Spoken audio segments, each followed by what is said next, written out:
Selamat pagi, shalom saudara-saudara yang dikasihi Tuhan. Pagi ini kembali kita akan merenungkan satu bagian firman Tuhan yang diambil dari Efesus 5 ayat 22 hingga yang ke-33. Saya akan membaca ayat yang ke-33.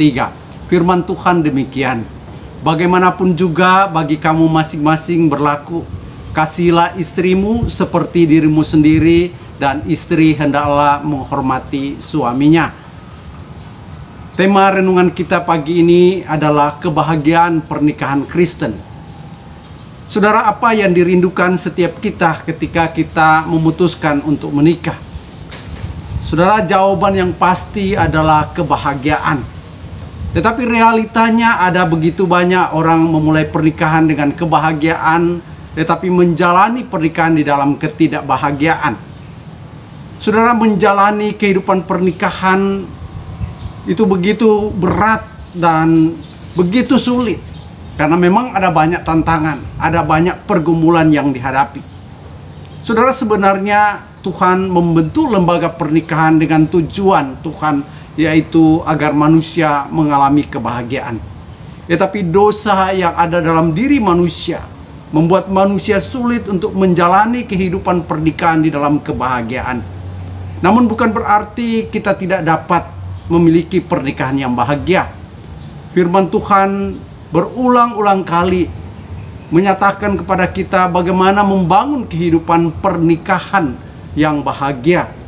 Di dalam pembacaan kita tadi dalam Efesus 5 ayat 22 sampai 23 memberikan rahasia bagaimana membangun pernikahan yang bahagia. Yang pertama, kita bisa melihat di dalam bagian ini dikatakan bahwa untuk mendapat atau membangun kehidupan pernikahan yang bahagia, suami istri harus saling mengasihi sama seperti Kristus mengasihi mereka. Kasih seperti apa yang diberikan Tuhan Yesus kepada kita manusia? Tuhan Yesus memberikan kita kasih yang luar biasa. Dalam bahasa Alkitab disebut dengan kasih agape, suatu kasih yang tidak bersyarat, kasih yang penuh pengampunan, kasih yang menerima kita apa adanya, kasih yang rela berkorban, bahkan berkorban nyawa dan darahnya untuk kita manusia yang tidak layak dikasihi.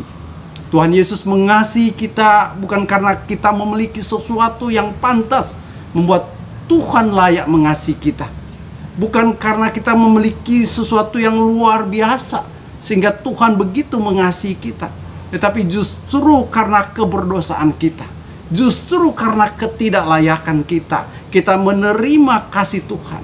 Nah, disinilah kita bisa melihat, nampak dengan jelas nilai dari kasih yang sejati. Saudara, ketika kita menerapkan kasih seperti kasih Kristus dalam kehidupan pernikahan kita, maka disitulah kita akan melihat kualitas dari kasih yang sejati. Sebagaimana dikatakan dalam 1 Korintus 13 ayat 4-5, bahwa kasih itu sabar, kasih itu murah hati, ia tidak cemburu, ia tidak memegahkan diri dan tidak sombong, ia tidak melakukan yang tidak sopan, tidak mencari keuntungan diri sendiri, ia tidak pemarah dan tidak menyimpan kesalahan orang lain.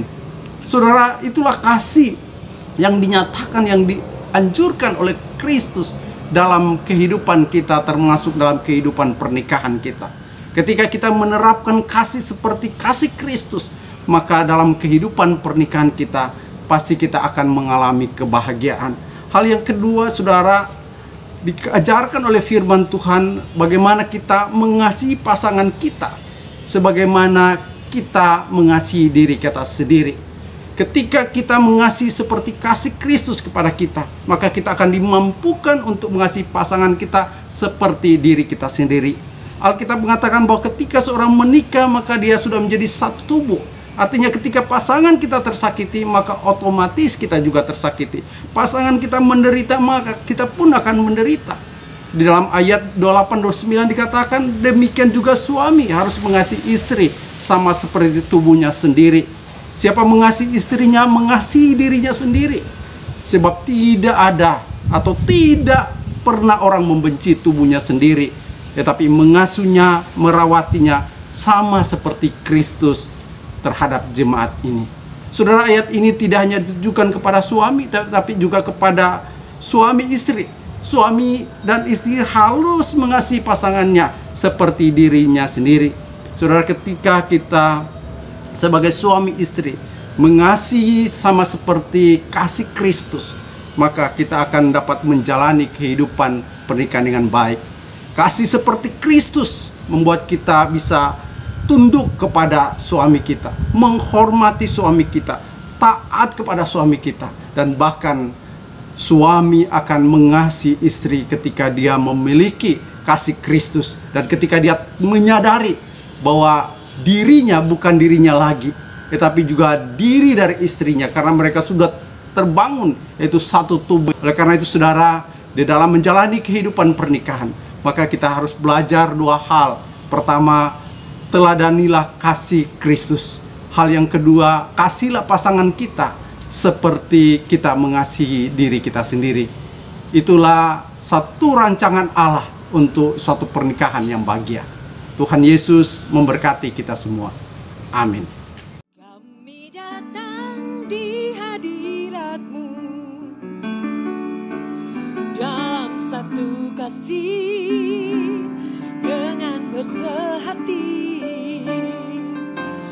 berjanji setia sampai